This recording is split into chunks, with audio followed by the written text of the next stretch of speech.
man will hurt them, he must in this manner be killed. These have power to shut heaven, that it rain not in the days of their prophecy, and have power over waters to turn them to blood, and smite the earth with all plagues often as they will. And when they shall have finished their testimony, the beast that ascended out of the bottom of the pit shall make a war against them, and shall overcome them and kill them. And their dead bodies shall lie in the street of the great city, which spiritually is called Sodom and Egypt, where also our Lord was crucified. They of the people and kindreds and tongues and nations shall see their dead bodies 3 days and a half, and shall not suffer their dead bodies to be put in graves. And they that dwell upon the earth shall rejoice over them and make merry, and shall send gifts one to another, because these 2 prophets tormented them that dwelt on the earth. And after 3 days and a half, the Spirit of life from God entered into them, and they stood on their feet. And great fear fell upon them which saw them. And they heard a great voice from heaven, saying unto them, Come up hither. And they ascended unto heaven in a cloud, and their enemies beheld them. And the same hour was there a great earthquake, and the 10th part of the city fell. And in the earthquake was slain of men 7,000, and the remnant were affrighted, and gave glory to the God of heaven. The second woe was past. And behold, the third woe cometh quickly. And the 7th angel sounded, and there were great voices in heaven, saying, The kingdoms of this world are become the kingdoms of our Lord and of his Christ, and he shall reign forever and ever. And the 24 elders which sat before God in their seats fell upon their faces and worshipped God, saying, We give thee thanks, O Lord God Almighty, which art and wast, and art to come, because thou hast taken to thee thy great power, and hast reigned. And the nations were angry, and thy wrath is come, and the time of the dead that they should be judged, and that thou shouldst give the reward unto thy servants the prophets, and to the saints, and them that fear thy name, small and great, and shouldst destroy them which destroy the earth. And the temple of God was opened in heaven, and there was seen in his temple the ark of his testimony. And there were lightnings, and voices, and thunderings, and an earthquake, and a great hail.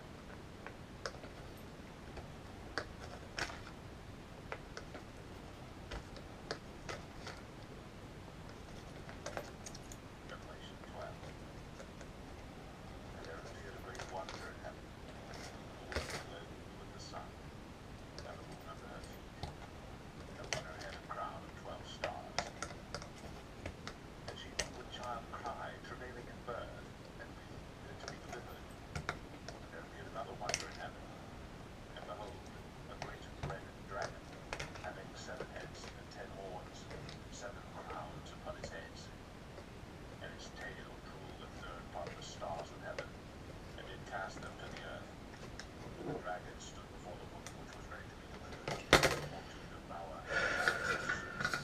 And she brought forth a man-child, whose to rule all nations with a rod of iron. And the child was brought up unto God and to his throne. And the woman fled into the wilderness, where she had a place prepared of God. Not bad. Not slow either. Pretty quick.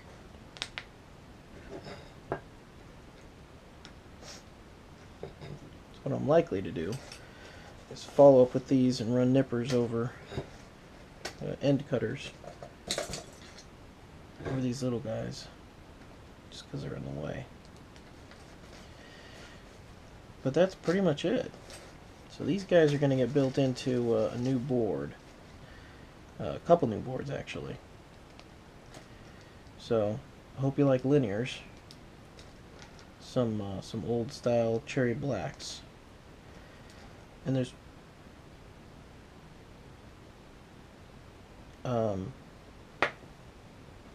one gray in here. And I guess I'll run into it. I've never touched a gray before. It is different. I guess I'm okay with linears. but the gray is like a black but heavier. I don't know, people in their clears. Oh, here we are. Just a heavier spring. Putting that on a space bar makes sense. It'll probably find its way to that, I should have set that one aside. Oh well. It'll probably find its way to the easy. I'm gonna nip one of these ends off. Watch.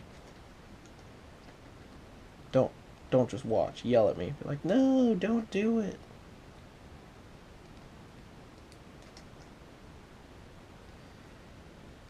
Oh yeah, I want to build this into. There's a preonic plate that I wound up with. It's a, what is it, 12 by 5. So I don't think. Yeah, I don't have caps for it. So I'll build up the plate, leave it without caps, or maybe pick up some blanks for it or something, and see who wants that.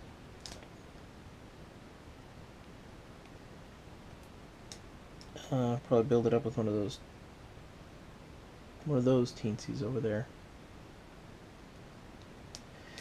But that's about it. I could probably stop recording now. But we've been going a while, and it's 12:30. Work to do. Get up tomorrow.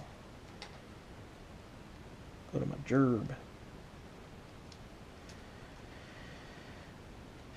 So, not that difficult, really. I'm glad. When I saw these little pieces in here, I was concerned. So I thought I was going to have to be desoldering lots and lots of stuff. But, let me... Actually, I think I can show you that. Oh, actually, that's only got them on one side, too.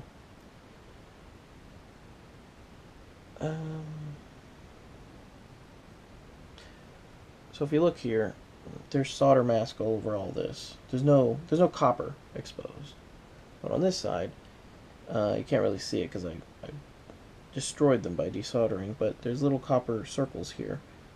That's where the solder connects to and is attracted to. That's where it bonds.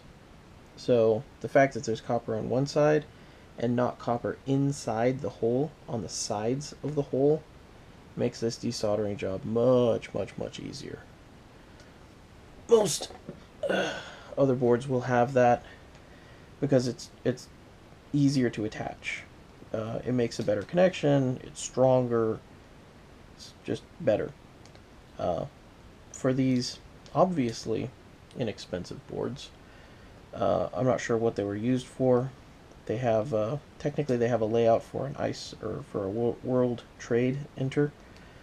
So I'm guessing it's Yerman or something like that.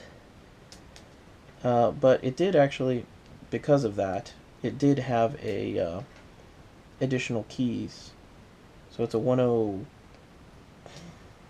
I think. I'm trying to remember. I don't know. I always miss the. No, that's right. Okay. I always forget the numbers on them. I'd also like to point out that I have no idea if you can hear me, because technically the microphone is inside the GoPro. The GoPro is inside a case, and the case is mounted to my forehead. So, I could just be talking to myself for the past hour or so. Wouldn't be the first time. Wouldn't be the first time. Otherwise, I'm just going to have to close caption all of this. That's going to be fun. Oh, who am I kidding? It's always fun to type. Typey, type, type.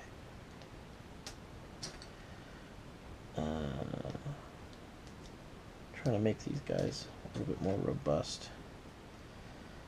Need to transition my builds from a project build, like I'm messing around with stuff, to something that you can, beat with a hammer and it'll still work.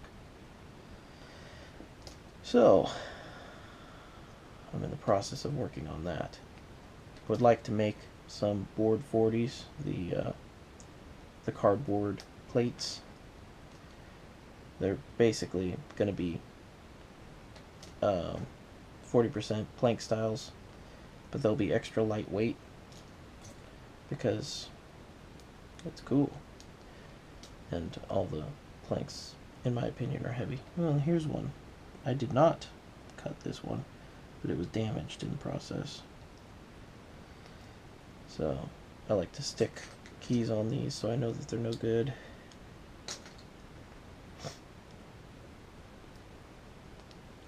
The rest have been pretty good.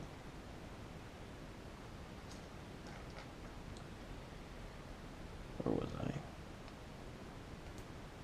Yeah, make them a little bit more robust. Especially since we're losing some of the rigidity and security of a steel plate by going with something that's cardboard. It's cardboard, it's going to be water sealed. I'm actually working out a way to epoxy soak the whole thing. So, you know, talking about fiberglass earlier, it'll basically be fiberglass. Although I think the technical term for fabric or epoxy impregnated fabric is micarta. So like that stuff they use on knife handles, knife grips. So that'll be cool, and it'll be very solid. Had thoughts of making a excuse me, cardboard keyboard out of actual cardboard. You can use a like a postal box.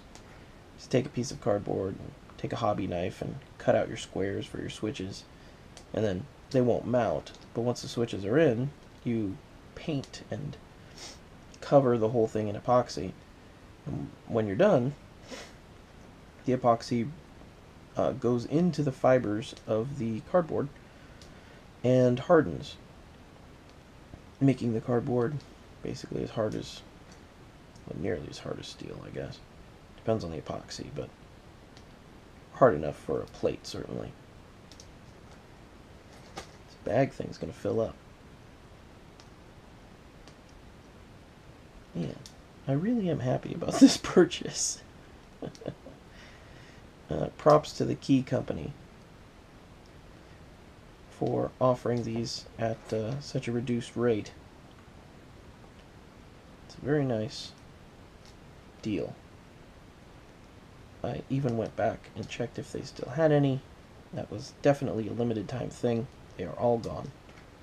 So, if you've got them, you've got one already, and you're dreading the desoldering task, don't.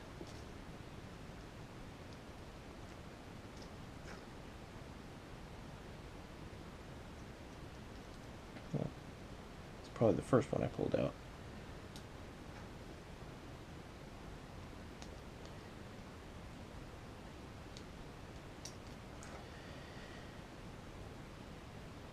Let's see. I think that's about it. I'm very close to the end here. So I would like to talk just to fill the space. How are you? I'm doing pretty good. I'm a little tired. Still pretty jet lagged from the California trip. The kids are certainly jet lagged. It's rough. But it was fun. We got lots of pictures, met lots of family that they had never seen and maybe won't see again. You know. Old folks. It's a shame. Wonderful people. But definitely worth doing. Because it was hard. And hard things are worth doing. Like taking on the task of desoldering 105 switches. And saying, this will be fine. I originally had intended this to be like a 5-part series. Probably 3 parts. Because I really thought it was going to be difficult to get these 4 solder points gone. But it's been a breeze. As you can see. And as you have seen, Oh, there's just so many, just overflowing with switches here. Brilliant. So that'll be a keyboard soon. In the meantime, I'll see you all later.